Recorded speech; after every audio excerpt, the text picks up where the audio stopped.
Oh, mga kabayan, shout out dyan sa inyong tanan. Magluluto naman ako ngayon ng tarang pasayan kung sa amin Bisay-Bisayan shrimp. Okay.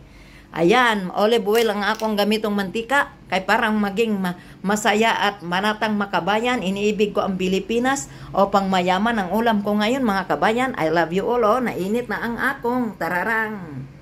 Kabayan, olive oil lang ang nilagay ko. Hindi ako gumamit ng ano. Yan. Okay, mga kabayan. 7-Up ang nilagay ko dito. 7-Up kay para masarap. Okay? Parang yon ang pinakatubig ko. Babad ko siya ng 7-Up. Awan. Oh, aywa. Oh, papula-pulahin. Yan, humot na siya. Humot na. Isunod na rin ako ang sibuyas. Aywa, aywa. Oh, pula-pula na siya, bay. Pula-pula na. Okay. Pula-pula na siya. Yun, humot na. Lami na ikaon, oh. Wow, sarap. Panakot pa lang eh. Masarap na eh. Sarap na ikaon, oh. Gutom na. Yan na.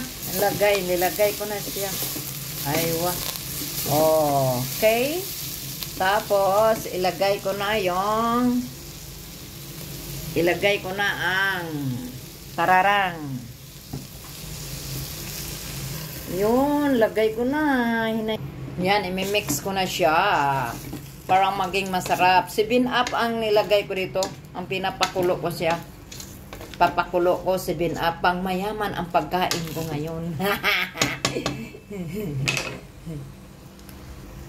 Nilagyan ko siya ng oyster sauce. So, aywa, aywa.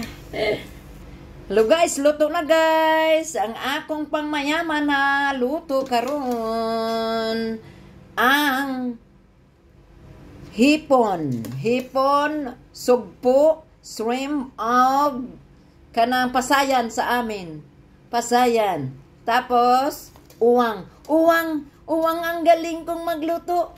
Ang galing kong magluto. Uwang. Sa mainit pang uwang guys. Wow, kain na. Let's go eat na. Tararang. Tsaka may kanin ako, guys. I love you all 3 times a day. Thank you, guys, sa pagpanood ng video ko. I love you all 3 times a day with rice.